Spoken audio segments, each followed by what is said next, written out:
Hello previewers, I am Argo Pratomonugroho, very special right now in English because my guest is very special right now. His name is Richard Irvin Mayer. He is a painter and I know him very long time. So he is my best friend. Hello, Mr. Mayer. Hello. Argo, sit down. Okay. Thank you very much. Okay, Mayer. Right now, I like to make question with you about your work. Okay. Yeah. What do you think about your painting like this? When you ask me what do I think, you mean how do I make it? Yes. For me, art is mostly technical. Yeah. So it's not about having an idea first and then painting that idea. It's more, for me, it's more about putting some paint on the canvas. Yeah. And once you've done that, once I've done it, then I think about it, I look at it, and I change it. And I keep changing it, and I keep changing it until the colors, the forms, the lines come into some kind of balance. And I know when that happens because I've worked so much doing that, that when it happens, it all just kind of clicks into place. Yes. And then I stop.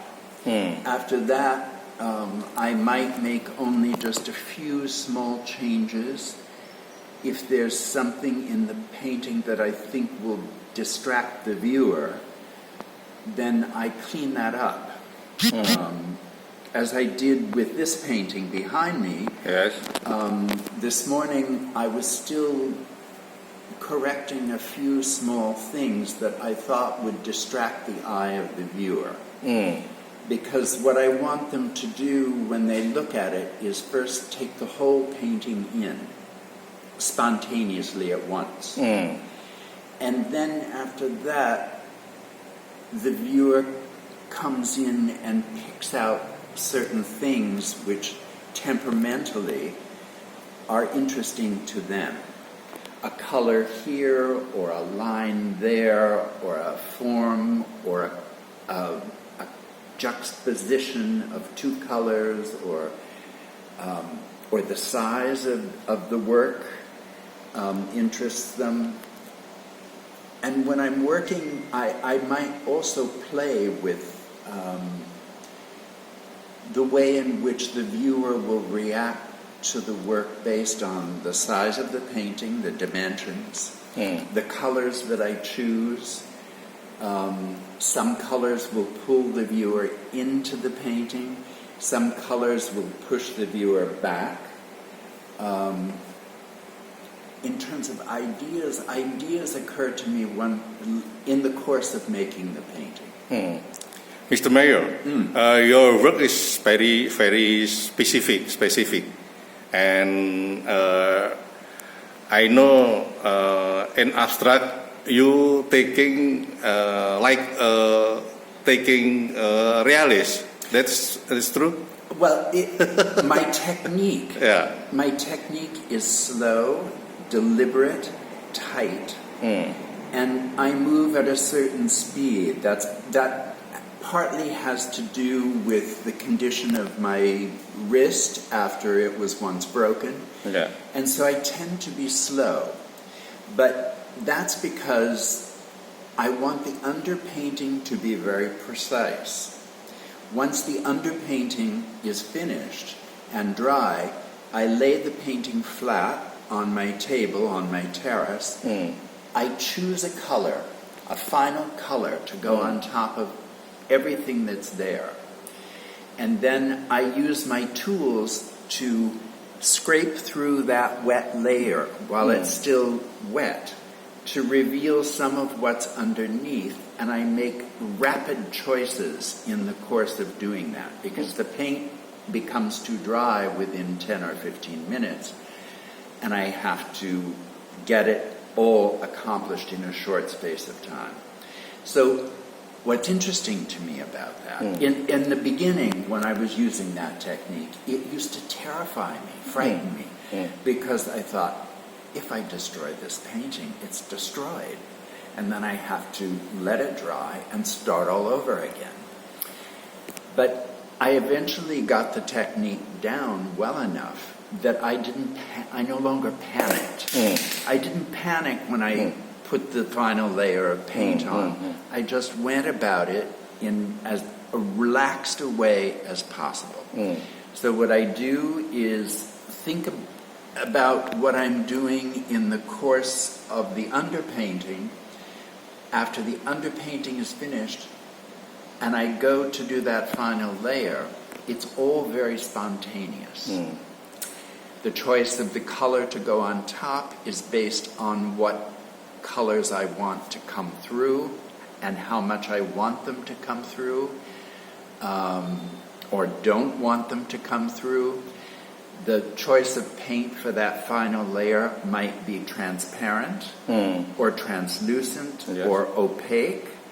I might even add something to the paint to make it a little bit sandy, or a little bit of glitter that will come through. Sometimes not.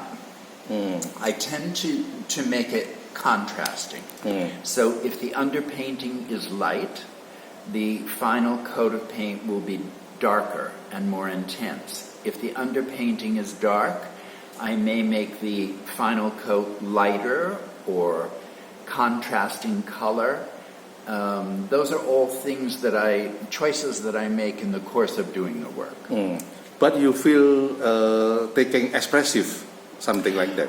I think that final 10-15 minutes of painting is very expressive. Oh, really? Very expressionist. Yeah. The underpainting is not expressionist at all. The underpainting is slow, methodical, calculating. What I put on the canvas, I look at it. It pushes me in one direction, and I go with that direction. And then I put something else on the canvas, and I'm pushed in yet a third direction, and I move. In a sense, the underpainting of the painting paints itself. I let it paint itself to a large degree. I don't strangle it. I stay relaxed, and I just wait to see what happens. What kind of rhythm is there? What kind of contrast? What kind of dynamic movement is there? Is it fast? Is it slow? If you turn around and look at the painting that's there, which is now finished, basically what I did there is I left the underpainting and then did not put the final layer of paint on top. So I did not cut through. So you see in that painting what it looks like underneath almost all of the paintings before I cut through. Okay, thank you, Mayor. You're welcome. Next time I have to go here again. Well, I hope you'll keep coming as long as I'm alive. Thank you very much. Yes, it's fun. Okay, reviewers, thank you very much and goodbye.